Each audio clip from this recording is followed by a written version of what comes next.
Dalam pelayaran dia nak balik, dia bertembung dengan 70 kapal lanun. Fleet yang dibawa, fleet perdagangan yang dibawa bertembung dengan 70 kapal lanun. Mereka berperang di tengah-tengah laut dan dia berjaya mengalahkan lanun-lanun itu, dan sempat dia dirompak juga, dan dia berjaya melarikan diri dari serangan lanun itu dan sampai ke Oman dalam tempoh 41 hari pelayaran, belajar dengan laju. Raja pada waktu itu, Sultan pada waktu di Oman mengambil lebih kurang 1/10 daripada apa yang diperoleh. 1/10 daripada hasil perdagangan daripada kalah tu, daripada Kedah. 1/10 daripada 1/10 tu 600,000 dinar.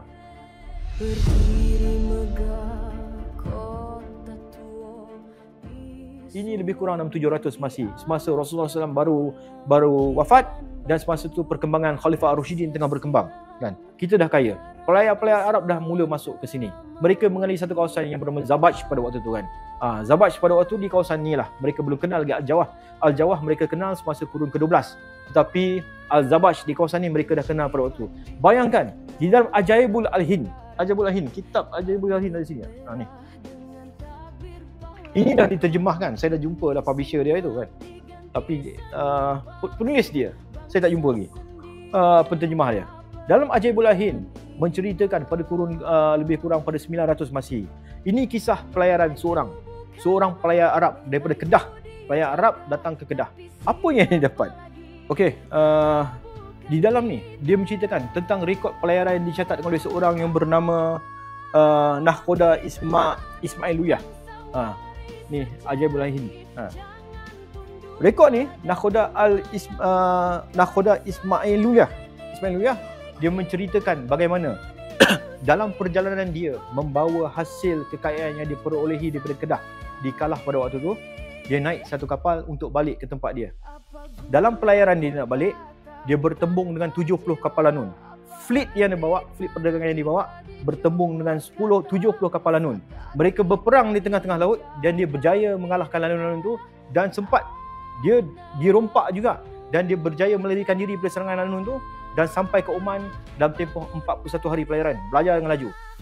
Sampai dekat sana, sampai kat pelabuhan Oman, tinggal apa yang dah tinggal pada dia selepas diperang, dirompak kapal karam tengah jalan. Ini saja yang tinggal pada dia dan kapal-kapal yang bersama dengan dia tu sampai ke pelabuhan Oman.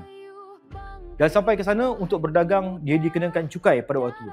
Tahu tak jumlah cukai yang dia kena pada waktu tu? Kan? Jumlah cukai yang dia kena di pelabuhan tu.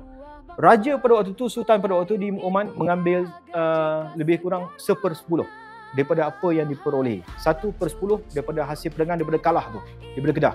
1/10 daripada 1/10 tu 600,000 dinar. Sultan tu ambil 600,000 dinar tau. Bukan 600 dinar, bukan 6,000 dinar, bukan 60,000 dinar, tetapi 600,000 dinar itulah cukai yang diambil oleh Sultan pada waktu tu. Berapa jumlah dia pada waktu sekarang? Saya dah kira dah tadi, tapi kiraan saya dah hilang. Dah hilang. Tapi cara nak kira dia mudah aja. 600,000 dinar, 600,000 dinar, 1 dinar bersamaan dengan 4.25 gram. Kan? 1 dinar bersamaan dengan 4.25 gram. 600,000 kali 4.25 gram.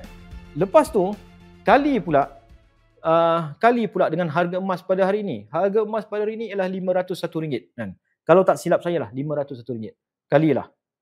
Lebih kurang dekat 12 bilion tak silap. 12 ke 14 bilion, 13.9 bilion tak silap saya. Itu cukai. Dan raja tu ambil, Raja Oman tu ambil, Sultan Oman tu ambil ialah 600,000, total dia ambil 700,000, 1/10 maknanya. 1/10 daripada perdagangan yang dibawa tu, 1/10 Sultan ambil, 600,000 Sultan ambil untuk urusan dia, lebih baki 100,000 lagi. Daripada 700,000 1/10 tu diberikan kepada rakyat dia. Kan? Diberikan kepada rakyat untuk diambil untuk diuruskan oleh rakyat 1,000. Total 1/10 ialah 700,000 dinar. Total dia. Makna dia, perdagangan selepas dirompak oleh lanun, 70 kapal lanun tu, dia berperang dengan 70 kapal lanun dan dirompak dan dicuri tu, selepas tu 1/10 nilai yang sampai ke situ ialah 700,000 dinar. Kan? Bermakna yang dibawa balik ialah 7 juta dinar dalam satu fleet perdagangan saja. 7 juta dinar dibawa balik oleh Ismailiyah ni. Kan? Ini satu fleet perdagangan daripada kalah tu. Satu orang saudagar je. Kan? Bayangkan, 7 juta dinar satu fleet je. Dia pergi kan. 700,000 kali 10 betul lah. 7 juta dinar. Ini satu fleet perdagangan. Berapa fleet yang pergi balik tu sejak zaman tu. Kan? Punya kaya tempat ni. Sampai level bayar cukai pun dah 100,000 dinar kan. Ini dalam ni Ajabul Al-Hind. Okey, boleh follow setakat ni. Boleh nampak tak? Boleh nampak tak? Itu satu saja pedagang yang balik daripada kalah pergi ke Oman, kena rompak. Kalau tak kena rompak tak tahu macam mana kan. Dan dulu perompak-perompak ni ada di keliling ni, bukan di dalam negara tau. Zaman dulu perompak-perompak ni tak duduk dalam negara kan. Zaman dulu kau pergi baca dalam rekod I Ching.